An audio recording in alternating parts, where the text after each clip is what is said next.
আসসালামু আলাইকুম বন্ধুরা, হারিস বিন আবি হালা রাদিয়াল্লাহু তাআলা আনহুর দ্বিতীয় পাঠ সবাই শুনে যান। এই হারিস রাদিয়াল্লাহু তাআলা আনহুর মহান আত্মত্যাগের কথা শুনে এখন তোমরা। মহানবী হযরত মুহাম্মদ সাল্লাল্লাহু আলাইহি ওয়াসাল্লাম যখন মক্কা ঘোষণা করেন, মক্কা ঘোষণার পর হযরত মুহাম্মদ সাল্লাল্লাহু আলাইহি ওয়াসাল্লাম বলেন কাফেরদের উদ্দেশ্যে, আল্লাহ তাআলা এক ও অদ্বিতীয়, এবং হযরত মুহাম্মদ সাল্লাল্লাহু আলাইহি ওয়াসাল্লাম আল্লাহ তাআলার প্রেরিত রাসূল। তখন সে কাফেররা এই বয়ান শুনে ভয়ানকভাবে কেঁপে যায়।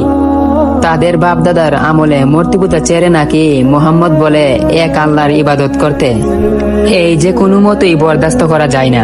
সুতরাং তখন কাফেররা বলে মুহাম্মদকে জব্দ করতে হবে। তখন হযরত মুহাম্মদ সাল্লাল্লাহু আলাইহি সাল্লামের সাথে ছিলেন হারিস বিন রাদিয়াল্লাহু তাআলা। হারিস কিন্তু কাফেরদের দলে ভিড়লেন না। তিনি রাসূলুল্লাহ সাল্লাল্লাহু আলাইহি সাল্লামের সাথে প্রচারিত তাওহীদের বাণী মন প্রাণ দিয়ে গ্রহণ করলেন। তিনি ইসলাম কবুল করলেন এবং মনে মনে শপথ করলেন যে কোনো বিপদে রাসূলুল্লাহ সাল্লাল্লাহু আলাইহি সাল্লামকে সাহায্য করতে হবে। এবং হারিস রাদিয়াল্লাহু তাআলা সেই সময়ের বয়সে কিশোর মাত্র ছিলেন, তবু তার মনে এক বেহেশতের নূর খেলা করতে লাগলো এবং নেই ও সত্যের পথে তিনি ধন্য হলেন।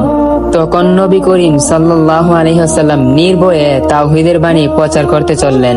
তার যেন কোনো বিরাম নেই, কোনো বিশ্রাম নেই। আর সেই দিকে কাফেররাও বসে নেই, তারাও নানান ভাবে বাধা দিয়ে চলতেছে তাকে, রাসূলুল্লাহ সাল্লাল্লাহু আলাইহি ওয়াসাল্লামকে। এবং সেই দিকে কাফেররাও ইসলামকে দুনিয়ার বুক থেকে মুছে ফেলার জন্য চক্রান্তে লিপ্ত হয়ে গেছে তারা। একদিনের ঘটনা, তখন রাসূলুল্লাহ সাল্লাল্লাহু আলাইহি ওয়াসাল্লাম কয়েকজন সাহাবী নিয়ে হাজির হয়ে যান কাবাঘরের উদ্দেশ্যে একটি ইসলাম প্রচারের মানুষকে দিনের দাওয়াত দেওয়ার জন্য। এই ঘটনায় কুরাইশদের মধ্যে ভীষণ সুরঙ্গল পড়ে গেল। নবী করিম সাল্লাল্লাহু আলাইহি ওয়াসাল্লাম যখন কাবাঘরের ভিতরে ঢুকলেন, তখন তারা বলে তাদের দেব দেবীর আর কোনো রেহাই নেই।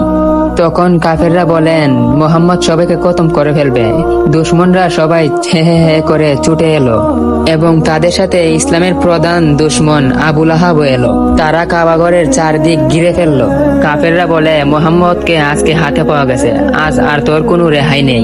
কাফেররা তখন বলে মুহাম্মদকে আজকে খতমই করতে হবে। দুশমনরা এই ফাঁদ বেঁধে চারদিকে ঘিরে ফেললো তাকে।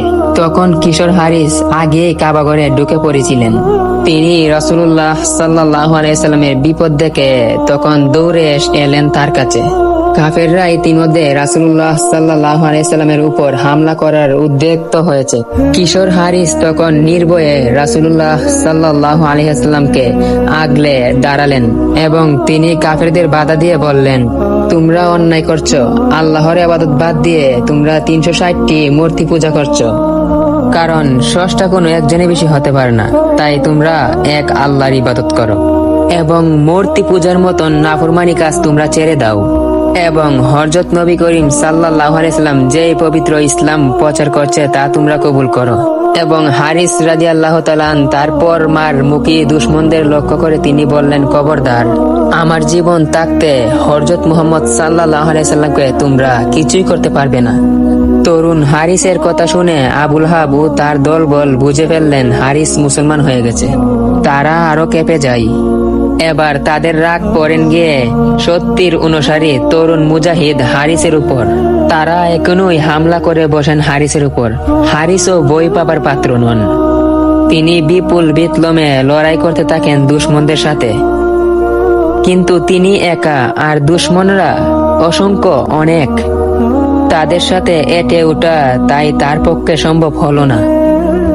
দুশমনদের সাথে লড়াই করতে করতে শাহাদাত লাভ করলেন কিশোরী সাহাবী হযরত হারিস রাদিয়াল্লাহু তাআলা আনহু, এবং তার পবিত্র রক্তে রঞ্জিত হলো কাবা শরীফের পবিত্র আঙ্গিনা। এবং তার এই বিরক্তপূর্ণ আত্মদানে কাফেররা ভয়ানকভাবে ঘাবড়ে গেল। সত্যের জন্য এবং আদর্শের জন্য এইভাবে কি জীবন দেওয়া কি সহজ? আর এইদিকে দুশমনরা ভয় পেয়ে সেখান থেকে পালিয়ে গেল। আর ইসলামের প্রথম শহীদ হিসেবে হযরত হারিস রাদিয়াল্লাহু তাআলা আনহার নাম ইতিহাসে সোনার হরফে লেখা থাকবে চিরকাল। আসসালামু আলাইকুম প্রিয় দিনী ভাই ও বোনেরা, আমার ভিডিও যদি আপনাদের কাছে ভালো লাগে থাকে তাহলে আমার চ্যানেলটাকে ফলো করেন। আর যারা ইউটিউবতে দেখতেছেন তারা সবাই লাইক সাবস্ক্রাইব করেন ইনশাআল্লাহ।